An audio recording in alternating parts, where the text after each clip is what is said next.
experience every moment through our voice. গল্পে খুঁজে পাবে ভালোবাসার স্পর্শ। মাহতাবের এই সঠিক সময়ের উগ্র মেজাজি তাকে পছন্দের শীর্ষে পৌঁছেছে। মেরে ফেলুক কুত্তার বাচ্চাটাকে, সমস্ত ঝামেলা শেষ হোক। সুলতানের গা ছাড়া ভাবভঙ্গিতে রাগান্বিত পার্শ্ব সেনাপ্রধান। ওমারের অবস্থা ক্রমেই করুণ হচ্ছে। ঠিক তখনই সেনাপ্রধানের হুকুমে তোহফার গলার তলোয়ারের চাপ প্রয়োগ করা হয়। টিরে যায় পাতলা চামড়া, লালে রঞ্জিত তরলের দেখা মিলল নরম গলায়। ব্যথাতুর আর্তনাদ ভেসে আসে তোহফার কণ্ঠে। তড়িৎ বেগে চেঁচিয়ে ওঠে সুলতান, তোহফা! অধর ফুলিয়ে ভেজা লাল চোখ দুটো সুলতানের ডাকে আরো বিচলিত হয়। ফুপিয়ে ফুপিয়ে ডাকে, আব্বু, ব্যথা, ব্যথা, রক্ত। পৃথিবীর সবচেয়ে অসহায় পিতার স্থান কুড়িয়ে নিয়েছে সুলতান। আশ্বাস দেওয়ার ভাষা ফুরিয়ে যাওয়ার জোগাড়। জোরে সোরে হাঁক ছাড়ল মাহতাবের উদ্দেশ্যে। ছেড়ে দাও মাহতাব, সরে এসো। কর্ণগহ্বরে পৌঁছালো না মাহতাবে। সে পূর্বের মতোই চড়াও হয়ে ওমারের ওপর গর্জন করে সুলতান, মাহতাব, আমি বলেছি ছেড়ে দাও। হাত হালকা হয়ে আসে মাহতাবের। রাগে চোখ মুখ কুঁচকে উঠে আসে উমারের ওপর থেকে। বড় বড় শ্বাস ফেলে রাগ দমানোর চেষ্টা চালালো কিছুক্ষণ। রাগে কম্পিত হচ্ছে বলিষ্ঠ শরীর। কাঁচতে কাঁচতে উঠে দাঁড়িয়েছে উমার। ঠোঁটের কোণে বৃদ্ধা আঙুলের সাহায্যে রক্তটুকু মুছে নেয়। চোখের সামনে হাতটা ধরে দেখে নেয় রক্ত। বাঁকা হেসে বলল, এত রাগ ভালো নয়। সামান্য সৈনিক প্রধান হয়েই এত তেজ, বিস্ময়কর। বোঝা যাচ্ছে শাহজাহান কতটা মাথায় উঠিয়ে ফেলেছে তোকে। ফিরে তাকালো মাহতাব, দৃষ্টিতে অগ্নিশিখা। ইচ্ছে করলো ওমারের গলাটা টিপে ধরতে, শ্বাস বন্ধ করে মাটিতে মিশিয়ে দিতে। সে নিয়ন্ত্রণ করলো নিজেকে। মায়ার দৃষ্টিতে তাকালো তোহফার দিকে। তা মরার জন্য প্রস্তুত তো শাহজাহান? উপহাস করে ওমার। নির্জীব নীরব সুলতান কাতর চোখে তোহফাকে একবার দেখে নিয়ে চোখ বন্ধ করে নিল। মাথাটা কাঠের গুড়ির সাথেই ঠেকানো। হাসে ওমার, উচ্চস্বরে বলল, নীরবতার সম্মতি লক্ষণ। শুভ কাজে দড়ি কেন? দাও সৈনিক, তলোয়ার চালিয়ে দাও। আপনি এমন করতে পারেন না মহামান্য। চিৎকার করে মাহতাব। ভেসে আসে তোহফার ভীত কাপা কাপা কণ্ঠ। আব্বু। আকস্মাৎ নড়ে উঠল সুলতানের চোখের পাতা। জোর করে খিচে বন্ধ করে রইল চোখ দুটো। মাথার উপর তলোয়ার উঁচিয়ে ধরেছে পার্শ্ব সেনা। কোপ বসাতে সর্বশক্তিতে আতঙ্কিত মাহতাব সহ প্রতিটি রামান সৈন্য। অপরদিকে উত্তেজিত কিঞ্চিত খুশির রেশ উমার সহ তার সেনা দলের চোখে মুখে। অতিশয় গম্ভীর হয়েছে পরিবেশ। পাহাড়ের কঠিন গম্ভীরতা ভেঙে অদূরে কোথাও ডেকে উঠল অভুক্ত শেয়াল। ক্ষুধার্ত হয়ে ওত পেতে আছে ময়দান ফাঁকা হবার। বিশাল পাহাড়ের উপত্যকা নারাজ বুঝি সুলতানের পরিণতিতে। অস্থির উদ্গ্রীব প্রতিটা মানব। আকস্মাৎ উত্তেজিত পরিবেশ বদলে ফেলে।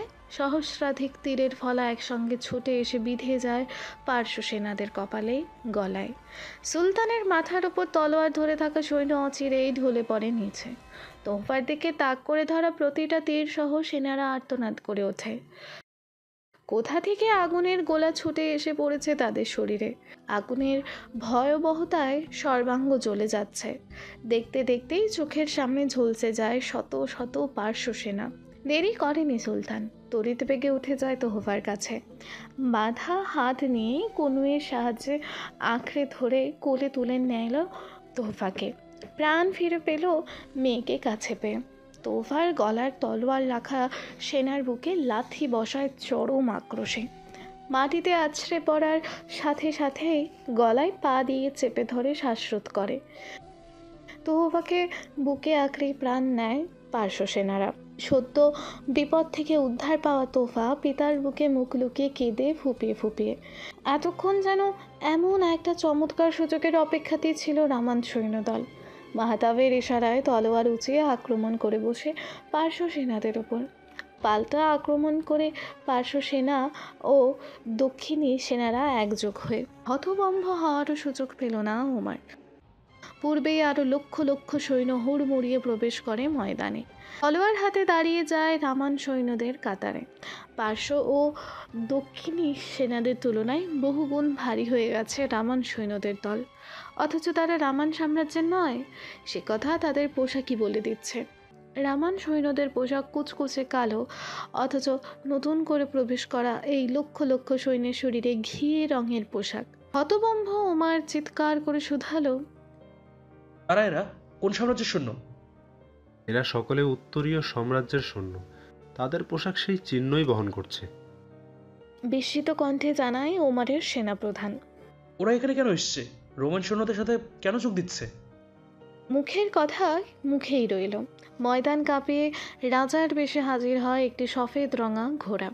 পিঠে তার রাজকীয় সাজসজ্জা, পিঠে করে বহন করছে তীর ধনুক সহ সুন্দরী এক নারী। আলো গাউনে কোমরে বাঁধা শক্ত বান্ধনী, উল্টো দিকের অনিলে উঠছে হিজাবের বাড়তি অংশ। মাথায় জলজল করছে ধপধপে সাদা পাথরের তাজ। শুকনো পাথা উড়িয়ে পা ফেলছে সফেদ ঘোড়া। ছুটে এসে থামে ময়দানের মাঝখানে, আশপাশ নাড়িয়ে তোলে হস্রধ্বনিতে। বিস্মিত উমার ঝাঁঝালো স্বরে বলে উঠল, কি হচ্ছে এসব? কে এই নারী? পার্শ্ব সেনাপ্রধান নিশ্চুপ নীরব। চিনতে পারছে না সে নিজেও, তবে এতটুকু নিশ্চিত ইনি রাজবংশীয় কোনো নারী। বুঝতে পারছে না কি ঘটে চলেছে এসব। উত্তরীয় সাম্রাজ্যের বিশাল এই সৈন্যদল রামান সৈন্যদের সাথে কেন যোগ দিচ্ছে? জিতে যাওয়া যুদ্ধ এভাবে ঘুরে যাবে তা ঘুণাক্ষরেও টের পায়নি তারা। হিতাহিত বোধ শূন্য হলো যেন হুট করে। এতক্ষণে সুলতানের বুকে থেকে মুখ তুলে তাকিয়েছে তোহফা। আচমকা ভয় কাটিয়ে অধর প্রসারিত করে সেই নারীর পরিচয় জানান দিল। আম্মু। তোহফার ডাকে চমকেছে যেমন পার্শ্ব সেনার দল, ঠিক তেমনই চমকেছে সেই নারী নিজেও। হতবাক স্বরে বিড়বিড়িয়ে আওড়ালো, আম্মু। আম্মু। আবারও ডাকে তোহফা। বিস্ময়ের সীমা রইল না। ঘোড়া থেকে নেমে ছুটে আসে বেগম।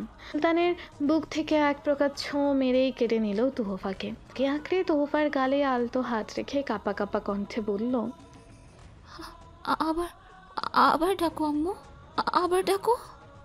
বুকে মুখ গুজে দিল তোহফা। নেভানো কণ্ঠে ডাকে, আম্মু। খুশিতে এবার কেঁদেই দিয়েছে বেগম। তার কন্যা জবান ফিরে পেয়েছে। আম্মু বলে ডেকেছে তাকে। জীবনের প্রথম এই শ্রুতিমধুর ডাক যেন আনন্দের জোয়ারে ভাসালো তাকে। কাঁদতে কাঁদতে ছলছল দৃষ্টিতে চাইল সুলতানের দিকে। সব ভুলে মৃদু হাসল সুলতান। বেগমের গালে আলতো করে হাত ছুঁয়ে ডাকলো, এলি, এলি। উত্তর দেয় না বেগম। খুশিতে কথা বলার ভাষা হারিয়ে ফেলেছে যেন। একটানে তোহফা সহ বেগমকে বুকে টেনে আনে সুলতান। বুকের সাথে মাথাটা চেপে ধরে মাথায় হাত বোলালো। মাথা তুলে তাকাচ্ছে বেগম। কাঁপা কাঁপা কণ্ঠে সুলতানের মুখের দিকে চেয়ে বলল, সুলতান, সুলতান, আমাদের আমাদের তোফা কথা বলছে। আমাকে আমাকে আম্মু ডেকেছে। আমার কন্যা আম্মু ডেকেছে। আমার তোফা কথা বলতে পারছে। কথা বলছেন না কেন? শুনেছেন আপনি? আমার তোফা আমাকে আম্মু বলে ডেকেছে। হ্যাঁ হ্যাঁ, শুনছি এলি। শান্ত হও তুমি, শান্ত হও। মাথায় অবিরত হাত বোলাচ্ছে সুলতান। ধ্যান নেই বেগমের। আবারও তোহফার মুখে হাত রেখে বলল, আরেকবার ডাকো আম্মু, ডাকো। আম্মু। সঙ্গে সঙ্গে ওর গালে মুখে চুমুতে চুমুতে ভরিয়ে তুলল বেগম। আদরে কণ্ঠে বারংবার আওড়ায়, তোফা, আমার আম্মু, আমার সোনা। শান্ত হও এলি। তুমি কিভাবে জানলে যুদ্ধের কথা? আপনি আপনি বেইমানি করেছেন সুলতান। এত বড় কথাটা কিভাবে লুকাতে পারলেন আমার থেকে? ওরা তোফাকে তুলে না আনলে তো আমি কিছুই জানতে পারতাম না। এদিকে আমার অজান্তে ক্রমে শেষ হয়েছে তোমার পৃথিবী। কিভাবে এমনটা করতে পারলেন আপনি? কিভাবে? কেন মাথা রেখেছিলেন ওখানে? হ্যাঁ, মেরে ফেলতে চান আমাকে? জীবন থাকতেও মৃতর মতো বাঁচিয়ে রাখতে চান? সুলতানের বুক থেকে সরে দাঁড়িয়ে চিৎকার করে বেগম। আবারও টেনে বুকে চেপে ধরল সুলতান। জোর করে কপালে অধার ছুঁয়ে বলল, জ্বর সেরে গেছে? ঠিক আছে তোমার? মুখটা এমন ফ্যাকাশে লাগছে কেন? কিছু একটা বলতে গিয়েও বলল না বেগম। কোনো এক অজানা সুখবর সুলতানকে জানানোর দরকার থাকলেও জানায় না অভিমানে। চেপে যায় নিজের ভেতরে। মুখ ঘুরিয়ে দাঁড়িয়ে থাকে সুলতানের থেকে। ভেবেছেটা কি মানুষটা? যুদ্ধের কথা না জানিয়ে তাকে বাঁচিয়ে রেখে নিজে এখানে প্রাণের বলি চড়াবে? সুলতানবিহীন অমন প্রাণ দিয়ে কী করবে সে? ওমারের আহত মুখের দিকে চেয়ে বিজয়ের হাসি হাসে মাহতাব। ব্যঙ্গাত্মক স্বরে বলল, কি চিনতে পারছিস না? উনি উত্তরীয় সাম্রাজ্যের শেহজাদে, রমান সম্রাজ্ঞী, সুলতান শাহজাহানের বেগম এলিজা সুলতান। ওমারের চোখ দুটো হঠাৎই স্বাভাবিকের তুলনায় বড় আকার ধারণ করলো। বিস্মিত কণ্ঠে অধর গলে বেরিয়ে এলো, যুদ্ধের বিশাল ময়দানে শুনশান নীরবতা কাটিয়ে আবারও শ্রবণগোচর হচ্ছে তলোয়ারের ঝনঝন শব্দ। প্রকৃতি উচ্ছল, কমেছে রোদের প্রখরতা। পার্শ্ব সেনাদের নাজেহাল দশা। উত্তরীয় সৈন্য রামান সৈন্যদলের সঙ্গে একত্রিত হয়ে তৈরি হয়েছে শক্তিশালী প্রতিপক্ষ। এত এত সৈন্যের মোকাবিলা করা কঠিন হয়ে দাঁড়িয়েছে উমারের নিকট। তার সেনাপ্রধান বারবার আপোষের নিশান ওড়ানোর পরামর্শ দিলেও কানে নিচ্ছে না উমার। শাহজাইন আর এলিজাকে একসঙ্গে শেষ করার এই সুবর্ণ সুযোগ সে আর পাবে না। একবার জয় পেলেই রামান সাম্রাজ্য থাকবে তার দখলে। লোভ আর প্রতিশোধের নেশা অন্ধ করেছে তাকে। সম্মুখেই নিজের মৃত্যুর হাতছানিও চোখে বাজছে না এই নেশায়। তোহফাকে কোলে নিয়ে এক হাতে তলোয়ার ধরে এক কোণায় দাঁড়িয়ে আছে বেগম। সুলতান লড়ছে, মাহতাব লড়ছে, অথচ সে চুপচাপ দাঁড়িয়ে আছে। মন সায় দিচ্ছে না তোহফাকে একলা ছাড়ার বা কোনো সৈন্যের ওপর ভরসা করার। সুলতান অবশ্য খুশি হয়েছে তার এই সিদ্ধান্তে, তবে অনেকবার তাকে তোহফাকে নিয়ে সাম্রাজ্য ফিরে যেতে বললেও যায়নি বেগম। পরিস্থিতি এখন তাদের অনুকূলে। তারা সংখ্যায় পার্শ্ব সেনাদের তুলনায় অনেক বেশি, বহুগুণ ভারী তাদের সৈন্যদল। তবুও যাবে না সে। সুলতানকে রেখে কিছুতেই যাবে না। পরিস্থিতি সবসময় তাদের অনুকূলে নাও থাকতে পারে, তার প্রয়োজন পড়তেই পারে। সে চলে গেলে কি করে চলবে? সাম্রাজ্যের প্রতি তার দায়িত্ব নেহাতি কম নয়। কন্যার মায়ায় সাম্রাজ্যের দায়িত্ব ছেড়ে দেওয়া সম্রাজ্ঞীর বৈশিষ্ট্যের মাঝে পড়ে না। যুদ্ধের মাঝে মাঝে ঘুরে তাকাচ্ছে সুলতান। বেগমের চিন্তিত মুখটা দেখে নিয়ে আবারও তরবারি চালাচ্ছে। মাহতাব তলোয়ারের গতি ঠিক রেখে একবার পর্যবেক্ষণ করলো তাকে। এক পা দুপা করে এগিয়ে এসে বিনয়ী স্বরে ডাকে, মহামান্য। ভাবনাচ্যুত হয় সুলতান, শুধায়, বলো মাহতাব। আপনি বরং কিছুক্ষণ বিশ্রাম নিন। এখন আমরা জয় পাবো নিশ্চিত। শুধু শুধু কেন কষ্ট করবেন? কষ্ট তোমরাও করেছো মাহতাব, আমাকে নিয়ে চিন্তা করো না। ঠিক আছে, আমি চিন্তা শুধু হেলিকে নিয়ে। কেমন যেন দুর্বল লাগছে ওকে। সদ্য জ্বর ছেড়েছে বলেই হয়তো এই পরিবর্তন চেহারায়। চিন্তিত স্বরে বলল সুলতান। মাথা নাড়ালো মাহতাব, জানান দিল, কেন জানি না, তবে আসলে দুর্বল লাগছে। ওনাকে একটু বুঝে শুনে পাঠিয়ে দিন। সেই জাতীয় ভয় পাচ্ছে এসব দেখে। সায় দিল সুলতান। কপালে ভাঁজ পড়ল কয়েকটা। তরবারির তাল বজায় রেখেই বলল, সেই ভালো হবে। কথার ফাঁকে ফাঁকে অবিরত চলছে তলোয়ার। থেমে নেই যুদ্ধ। পার্শ্ব সাম্রাজ্য হারের দাঁড় করাতে।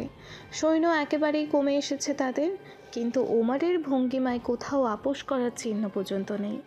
ধীরে ধীরে শেষ হচ্ছে তার সৈন্যদল, অথচ সে নিজ সিদ্ধান্তে অটল। বেশ কিছুক্ষণ পরেও পরিস্থিতি অনুকূলে দেখে ধীরে ধীরে পিছিয়ে আসে সুলতান। তরবারি কোমরে গুজে সচেতন দৃষ্টিতে পর্যবেক্ষণ করল চতুর্দিক। বেগমের দিকে এগোতে এগোতে সম্মোহনী কণ্ঠে ডাকে, এলি। মনোযোগ দিয়ে যুদ্ধ দেখছিল বেগম। হুট করে সুলতানের কণ্ঠে ধ্যান ভাঙল। ময়দান থেকে দৃষ্টি সরিয়ে সুলতানের দিকে চাইল। আন মনেই আওড়ালো, হ্যাঁ? কাছে এসে দাঁড়ালো সুলতান। তোহফার কপালে চুমু এঁকে কোলে তুলে নেয়। পাশে দাঁড়িয়ে বেগমের এক হাত শক্ত করে আঁকড়ে ধরে শুধালো, কি ভাবছো এত? কিছু না, এই যুদ্ধ কখন শেষ হবে সেই অপেক্ষাই করছি। তোফা ভয় পাচ্ছে এলি, তোমার যাওয়া উচিত। আর আপনি? আমি এভাবে সবাইকে রেখে যেতে পারি না, কিন্তু তোমাকে যেতে হবে। জয় আমাদের নিশ্চিত। তুমি যাও, আমরা খুব শীঘ্রই চলে আসব। নারাজ বেগম অসন্তোষ দৃষ্টিতে চেয়ে আছে সুলতানের দিকে। সুলতান পুনরায় বলল, যাও। আমি এভাবে ময়দান ছেড়ে পালিয়ে যেতে পারবো না। সবাইকে ফেলে একা একা কিছুতেই যাব না। তোমাকে যেতে হবে এলি। অত্যাধিক গম্ভীর হয় সুলতানের কণ্ঠস্বর। মুখ ঘুরিয়ে নেয় বেগম। সে কিছুতেই যাবে না। এতক্ষণ চুপচাপ পিতামাতার কথোপকথন শুনলেও এবার কথা বলে উঠল তোহফা। ভীত স্বরে চেয়ে বিড়বিড়িয়ে আওড়ায়, আম্মু, রক্ত, ভয়, ভয়। চমকালো বেগম। অসহায় হলো তার দৃষ্টি। সুযোগ পেল যেন সুলতান। তড়িঘড়ি করে খানিক রাগান্বিত স্বরে বলে উঠল, শুনেছ? এবার তো যাও, দেখতে পাচ্ছ না ভয় পাচ্ছে মেয়ে। কিন্তু সুলতান। কথা সম্পন্ন না করে আকস্মাৎ চোখ দুটো বিস্ময় ধারণ করল। সজোরে তলোয়ার চালিয়ে দিল সুলতান পাশ ঘেঁষে। পুরুষালী আর্তনাদে অবাক হয়ে পেছনে ফিরল সুলতান। ততক্ষণে নিজের রক্তাক্ত গলা চেপে ধরে মাটিতে ঢলে পড়েছে পার্শ্ব সেনাপ্রধান। কিছুক্ষণ ছটফট করে প্রাণ ত্যাগ করল অচিরে। বুঝতে বাকি রইল না সুলতানকে আক্রমণ করতে এসেছিল সে। হতভম্ব সুলতান পুনরায় ফিরে তাকায় বেগমের দিকে। রাগে ফুঁসছে বেগম। আরেকটু হলেই সুলতানের শরীরে তলোয়ার চালিয়ে দিত পার্শ্ব সেনাপ্রধান। হুট করে নিজের হিজাবের একাংশ ছিঁড়ে দ্রুত হাতে বেঁধে দেয় তোহফার চোখ দুটো। অভয় দিয়ে বলল, এবার আর ভয় করবে না আম্মু, আছি তো আমি, কিচ্ছু হতে দেব না তোমার। তোহফাকে বেগমের কোলে তুলে দিয়েই নীরবে প্রস্থান করল সুলতান। এই ঘটনার পর বেগম কখনোই যাবে না তা আর জানার বাকি নেই। তাই কথা না বাড়িয়ে যুদ্ধে মনোযোগ দেওয়াটাই সঠিক মনে হলো তার নিকট। আবারও যোগ দিল হত্যার খেলায়। হুট করে ওমারের ইশারায় শত শত সৈন্য দল বেঁধে একসঙ্গে আক্রমণ করে বসল সুলতানের ওপর। প্রায় সাথে সাথেই সব ফেলে তার পাশে এসে দাঁড়িয়েছে মাহতাব। নিজের সাথে শত শত সৈন্য নিয়ে ঢাল হয়ে দাঁড়িয়েছে সুলতানের চারপাশে। পার্শ্ব সেনারা যেন পণ করে এসেছে সুলতান এবং মাহতাবকে মারার। ঘুরে ফিরে তারা শুধু এই দুজনকেই আঘাত করছে। তাদের প্রতিহত করতে ব্যস্ত করে পড়ে সুলতান ও মাহতাব। অন্যদিকে তাকানোর বিন্দু মাত্র সুযোগ নেই। এই সুযোগটার অপেক্ষাতেই ছিল ওমার। এতক্ষণ পর যেন গুটি চালার একটা পথ পেল সে। ধীরে ধীরে পিছিয়ে যায় যুদ্ধের ময়দান ছেড়ে। সকলের অগোচরে এগিয়ে আসে বেগমের দিকে। তীক্ষ্ণ দৃষ্টিতে সুলতান এবং মাহতাবের অবস্থান পর্যবেক্ষণ করছিল বেগম। হঠাৎ শক্ত কিছুর আঘাতে ছিটকে পড়ে মাটিতে। কোল থেকে ছুটে যায় তোহফা। মুখ থুবড়ে পড়ে বেগমের থেকে পাহাড়ের কিনারায়। সাথে সাথে কেঁদে ওঠে চিৎকার করে। বেশ ব্যথা পেয়েছে সে। হাসছে ওমার। শব্দহীন হাসি যেন পৌঁছায় না সুলতান পর্যন্ত। বেগম উঠে দাঁড়ানোর পূর্বে তলোয়ার চালায় সজোরে। নিজের তলোয়ার উঁচিয়ে সেই প্রহার প্রতিহত করলেও সামান্য আঘাতপ্রাপ্ত হলো বেগম। তোহফার দিকে ধ্যান না দিয়ে ওমারের ওপর সমস্ত মনোযোগ নিক্ষেপ করে সে। কন্যার ক্রন্দনরত কণ্ঠ মনোযোগ নষ্ট করতে পারে না তার। শুরু হয় ওমারের সাথে তলোয়ার যুদ্ধ। বেশ খানিকটা সময় পরেও বেগমের সাথে খুব একটা সুবিধা করে উঠতে পারছে না ওমার। একে তো পাহাড়ের কিনারে দাঁড়িয়ে যুদ্ধ করতে হচ্ছে, তার উপর এলিজার যুদ্ধের হাত এমন দক্ষ হবে সে আগেই জানত। বাঁকা হেসে ছুটে যায় মাটিতে বসে থাকা তোহফার দিকে। মনোযোগ নষ্ট হয় বেগমের, কিন্তু এখানেও ব্যর্থ ওমার। তোহফার শরীরে হাত ছোঁয়ানোর পূর্বেই অসাবধানতাবশত তার শরীরের লোহার বর্ম খুলে পড়ে। ইট চিরে ঢুকে যায় বেগমের তলোয়ার। তোহফা একেবারে পাহাড়ের কিনারে বসে আছে। দেরি না করে তোহফাকে কোলে তুলে নিল বেগম। ওমারের আর্তনাদে ছুটে এসেছে সুলতান। যন্ত্রণায় ছটফট করতে করতেও বেগমের দিকে চেয়ে চিৎকার করে বলে ওঠে ওমার, তোকে শেষ না করে মরবো না আমি। তৎক্ষণাৎ আগুন ধরল যেন সুলতানের মাথায়। তরবারি হাতে তেড়ে যেতে নিল, আটকে দেয় মাহতাব। নরম গলায় বলল, ওকে আমি দেখছি, আপনার সুলতানের কাছে যাওয়া প্রয়োজন। এক হাতে রক্তাক্ত তলোয়ার, অন্য হাতে তোহফাকে কোলে নিয়ে রাগে থরথর করে কেঁপে চলেছে বেগম। হাত কেটে রক্ত ঝরছে অবিরত। সুলতান দ্রুত তাকে টেনে সরিয়ে আনার চেষ্টা করলো পাহাড়ের কিনারা থেকে। খানিকটা এগিয়েও এলো বেগম। তখনই ঘটল আর এক দুর্ঘটনা। মাহতাবকে ধাক্কা দিয়ে ফেলে সুলতানকে মারতে ছুটে আসছে ওমার। সুলতানের শরীরে তলোয়ার ছোঁয়ানোর ভাগ্য আর হলো না। পূর্বেই বেগমের তলোয়ারে আঘাতে পাহাড়ের কিনারায় লুটিয়ে পড়ল সে। শ্বাস প্রশ্বাসের গতি কমে এলো কয়েক গুণ। অবশেষে চোখ দুটো বন্ধ করে নিল উমার। তার মৃত্যুর সাথে সাথেই বন্ধ হলো সমস্ত যুদ্ধ। রামান সৈন্যদল তৎক্ষণাৎ উড়িয়ে দিয়েছে বিজয়ের নিশান। আরও একবার বিজয়ের হাসি হাসল রামান সাম্রাজ্য। শত্রুর সমাপ্তিতে তৃপ্তির হাসি ফুটল বেগমের মুখে। মাহতাব ছুটে গেল সেনাদের দিক নির্দেশনা দিতে। সুলতান চিন্তিত মুখে বেগমের কাটা হাত ধরে পর্যবেক্ষণ করছে। অসহায় গলায় বলল, অনেকখানি কেটে গেছে। মৃদু হাসল বেগম। স্বস্তির শ্বাস ছেড়ে বলে উঠল, আপনাকে একটা সুখবর দেবার আছে। সুখবর? সুধায় সুলতান। কিছুটা সময় নীরবেই কাটল। নীরবতা ভেঙে ঝনঝন শব্দ তুলে যেন বেগম বলে উঠল, আমি অন্তঃসত্ত্বা, আপনি আবার আব্বা হতে। বাক্য সম্পূর্ণ করার পূর্বেই চিৎকার করে উঠল সুলতান। কি বললে তুমি? একরাশ বিস্ময় তার দৃষ্টিতে। মিটমিটিয়ে হাসছে বেগম। আর কিছু বলার প্রয়োজন পড়ল না। খুশিতে গলার স্বর হারিয়েছে বুঝি সুলতান।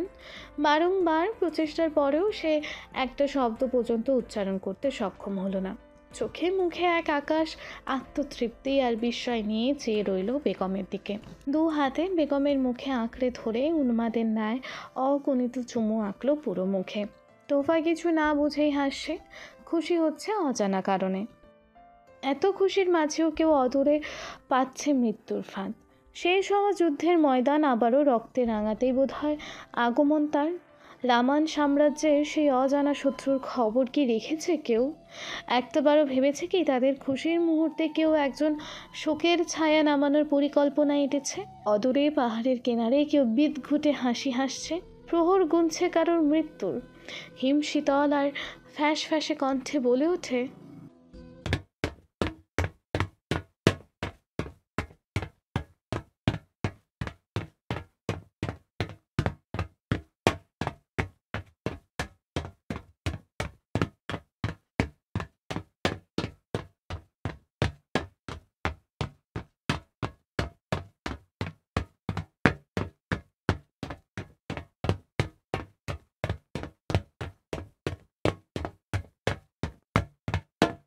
তো যাবতীয় সরঞ্জাম গোছগাছ করতে ব্যস্ত।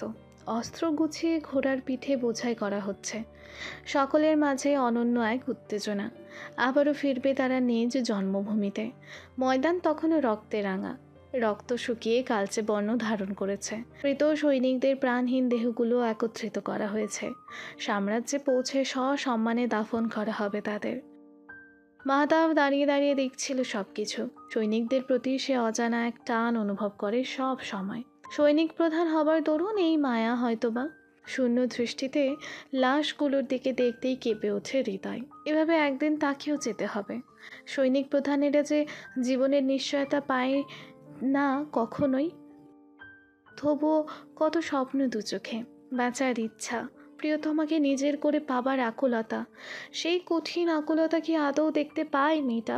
তার প্রেমিক হৃদয় আনমনে ভাবে, জুই, জুই কেমন আছে? ভালো আছে তো? একবারে কি আমাকে মনে পড়েছে তোমার? পরক্ষণেই ভাবল জুই নিশ্চয়ই অপেক্ষা করছে তার জন্য। দ্রুত ফিরতে হবে। জানাতে হবে জুইকে সে কথা দিয়ে কথা রাখতে জানে। ফিরবে সে, আবারও জুইয়ের কাছে ফিরবে। জুইকে দেওয়া কথা সে রেখেছে।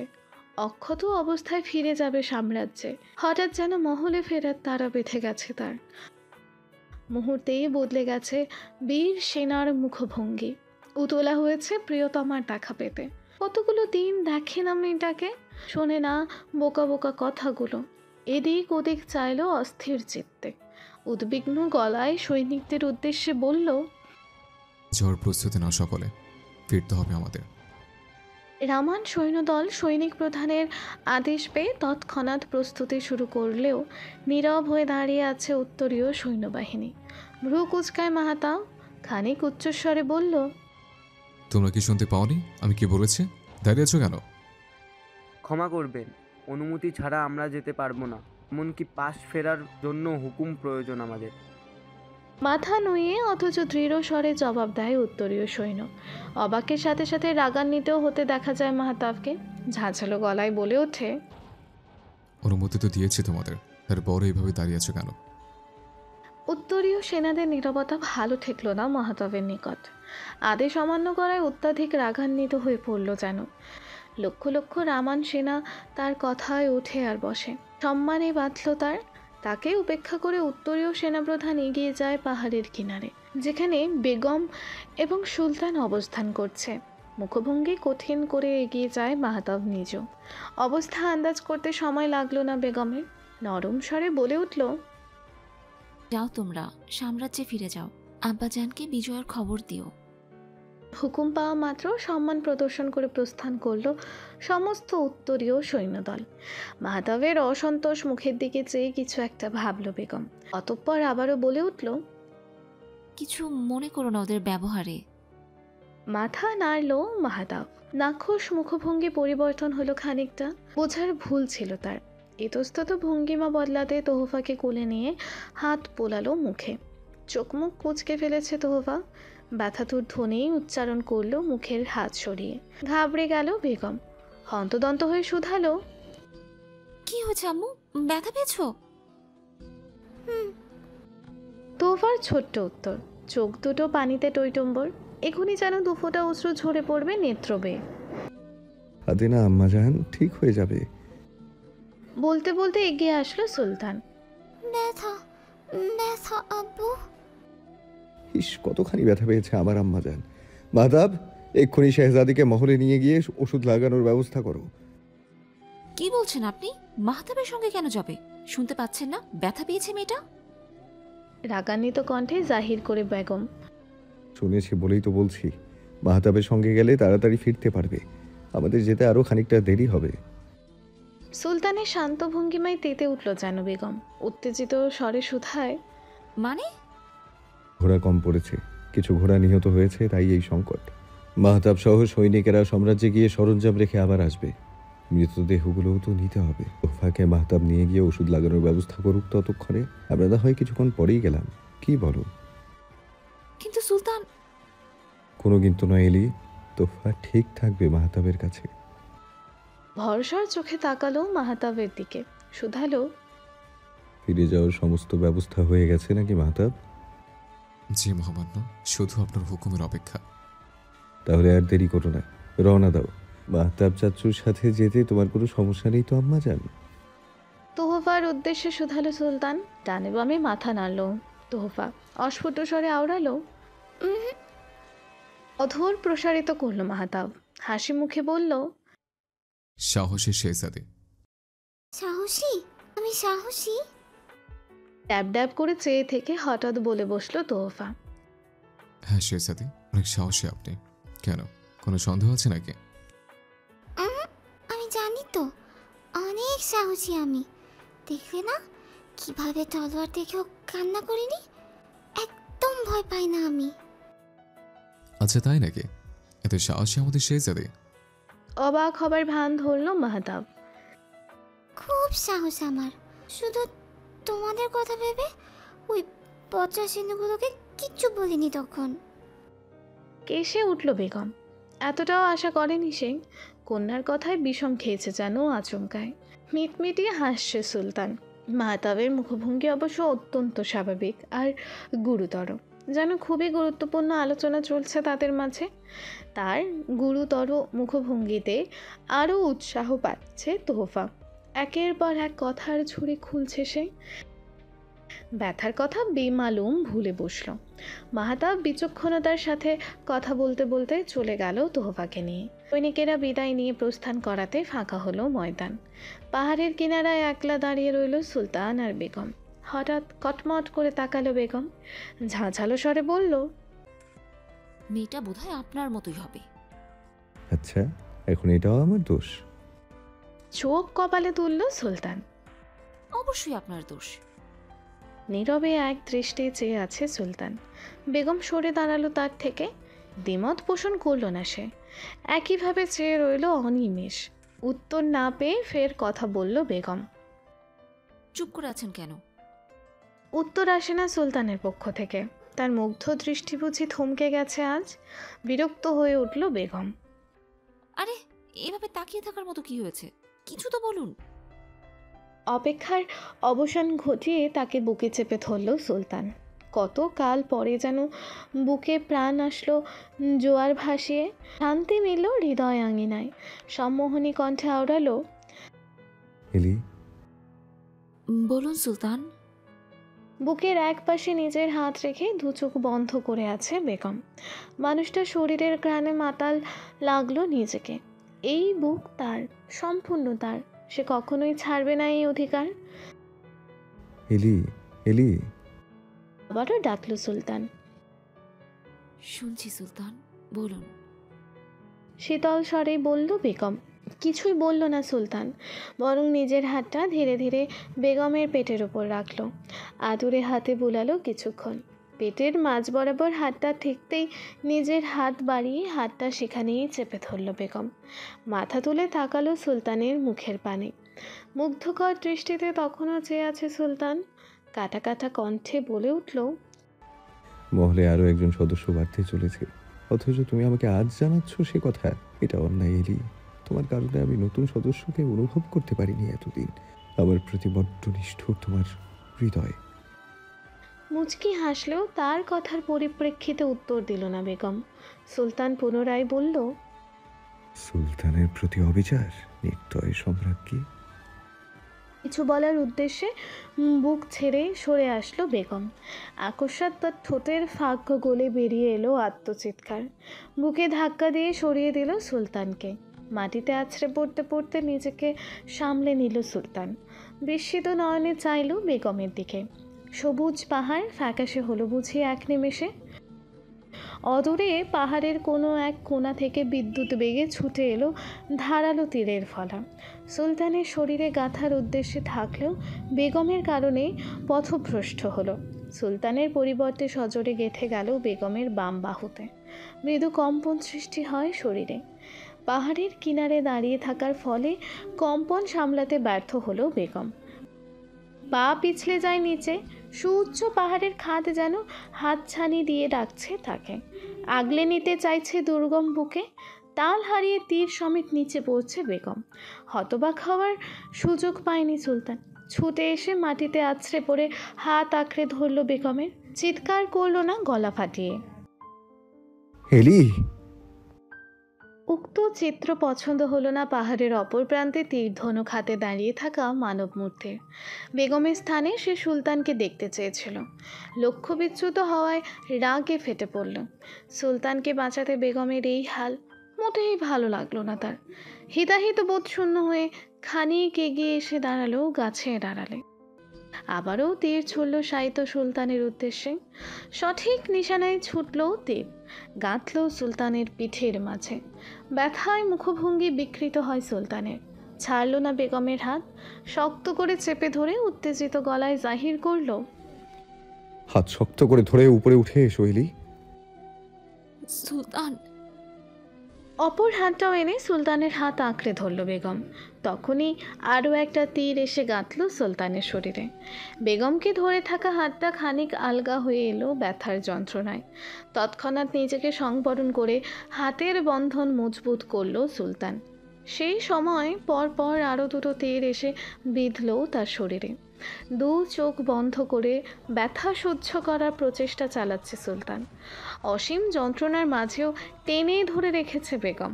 আবারও বলল, আমার হাত শক্ত করে ধরো এলি। সুলতান। ধরে রাখো এলি। টেনে ধরে উপরে ওঠানোর চেষ্টা করছে সুলতান, কিন্তু আহত শরীরের শক্তি নিয়ে কুলিয়ে উঠছে না যেন শেষ পর্যন্ত। যন্ত্রণায় মুচড়ে যাচ্ছে তার শরীর। চারটি ধারালো তীর শরীরে নিয়েও সে উতলা হয়ে আছে বেগমের জন্য।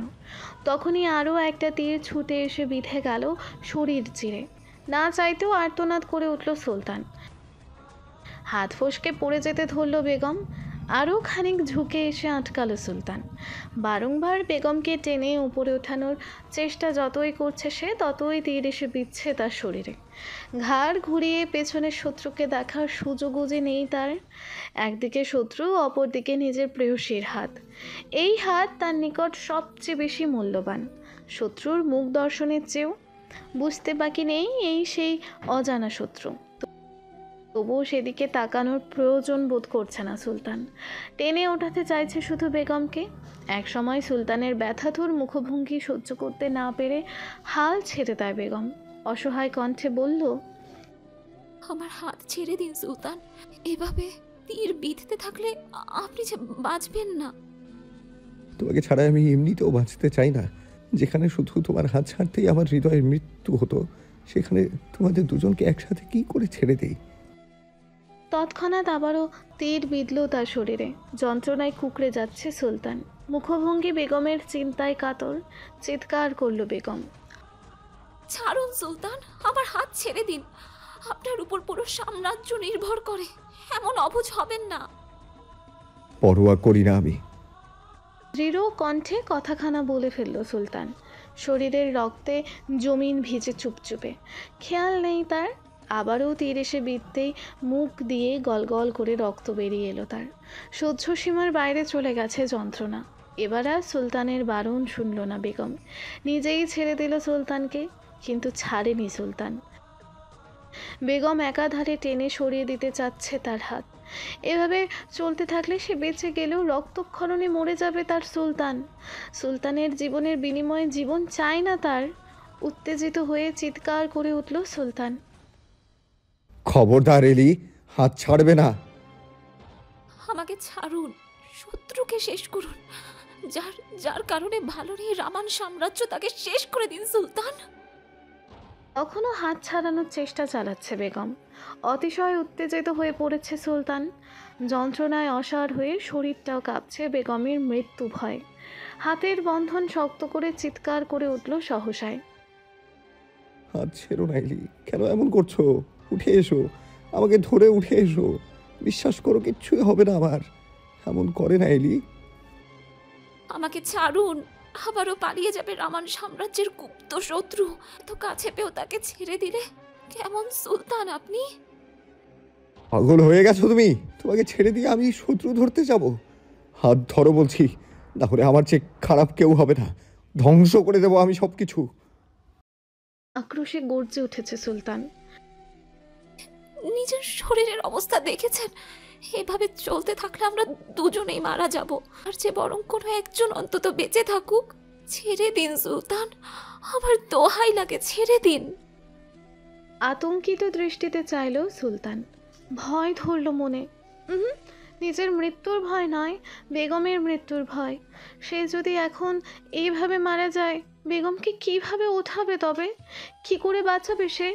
উন্মাদ হয়ে উঠছে সে। হন্তদন্ত হয়ে বেগমকে টেনে ওঠাতে কাঁপা কাঁপা কণ্ঠে বলে উঠল, এলি, এলি আমার কথা শোনো, কারোর কিচ্ছু হবে না। তুমি উঠে এসো দ্রুত। ধরো না আমার হাতটা, ধরো। এই হারালো বেগম। ডুকরে কেঁদে উঠল হঠাৎই। অসহায় চোখে কি নিদারুণ কষ্ট। কাতর কণ্ঠ আরো করুণ হলো, ছেড়ে দিন সুলতান, এভাবে বলবেন না। আমি জানি এভাবে চললে আমরা কেউই বাঁচবো না। আপনি মিথ্যে বলে আমাকে বাঁচাতে গিয়ে নিজের প্রাণ দিতে চাইছেন, তা আমি কখনোই হতে দেব না। ছাড়বেন না এলি, ধরে থাকো। ক্ষমা করে দিন সুলতান, আপনার এই কথা রাখা হবে না আমার। একদিকে অতিরিক্ত রক্তক্ষরণে ধীরে ধীরে নুইয়ে পড়ছে সুলতান, অপরদিকে হাত ছাড়িয়ে দেওয়ার আপ্রাণ চেষ্টা করে যাচ্ছে বেগম। বিরক্ত অজানা মানব মূর্তি। কোথায় সুলতানের মৃত্যু দেখবে তা না, বেগমের মৃত্যু দেখতে হচ্ছে। হঠাৎই হ্যাঁচকা টানে বেগমকে টেনে ওপরে উঠিয়ে আনে সুলতান। শেষ শক্তিটুকু ব্যয় করে এলিয়ে পড়েছে সে। খুব বেশি ঘাবড়ে গেছে বেগম। জোরে জোরে শ্বাস টানছে সুলতান। আঁতকে উঠে বেগম নিজের হাতের তীর টেনে তুলে ছুঁড়ে মারে অদরে। হন্তদন্ত হয়ে আঁকড়ে ধরে সুলতানকে। কন্দনরত কণ্ঠে বারবার ডাকে, সুলতান, সুলতান তাকান, সুলতান তাকান আমার দিকে। সময় ফুরিয়ে এসেছে সুলতানের। চোখ উল্টে যাচ্ছে, শ্বাস ভারী হয়েছে। সে ঠিকই উপলব্ধি করতে পারছে মৃত্যু তার সন্নিকটে। অনিবার্য মৃত্যুকে হার মানানোর সাধ্য তার নেই। সুলতানের রক্তে ভেসে যাচ্ছে বেগমের গাউন। ভয়ে কণ্ঠস্বর হারিয়েছে যেন বেগম। কয়েকবার চেষ্টা করেও উচ্চারণ করতে পারল না একটি শব্দ। মৃদু হাসল সুলতান। দু হাতে তার মুখটা আগলে ধরে শেষ সময় এসেও আওড়ালো, আমায় ভুলে যেও না, যেন তোমার জন্য আবারও অপেক্ষা করব আমি অনন্তকাল ধরে। কান্না ব্যতীত একটা শব্দ বলতে অক্ষম বেগম। এমন দৃশ্য কোনোদিন তাকে দেখতে হবে সেই ধারণা মনেও আসেনি কোনোদিন। কেন সে বাঁচাতে পারছে না তার সুলতানকে? কি করে বাঁচাবে? রামান সাম্রাজ্য যে বহু দূরে, পার্শ্ব সাম্রাজ্যেও চিকিৎসা সম্ভব নয়। যুদ্ধে ধ্বংস হয়ে গেছে এখানে সমস্ত ব্যবস্থা। রক্তাক্ত হাতটা বেগমের পেটে আলতো করে রাখল সুলতান। অধর প্রসারিত করেই বলল, এটি তাকে জানিয়ে দিও তার পিতার বড্ড আশা ছিল তাকে দেখার। তুমি তুমি ভালো থেকো আমার বাঘিনী। রামান সাম্রাজ্যের জন্য তাদের সম্রাজ্ঞীকে রেখে গেলাম আমি, শুধু তোমার জন্যই নিজেকে বাঁচিয়ে রাখতে পারলাম না। তোফা তো সুলতানের চোখ দুটো চিরতরে বন্ধ হতে গগন কাঁপিয়ে আর্তনাদ করে উঠল বেগম। অসাড় হয়ে ঢলে পড়ল সুলতানের পাশেই। গম্ভীর প্রকৃতি সাদরে গ্রহণ করে নিল খোলা প্রান্তরে শায়িত দুটো অসাড় শরীর।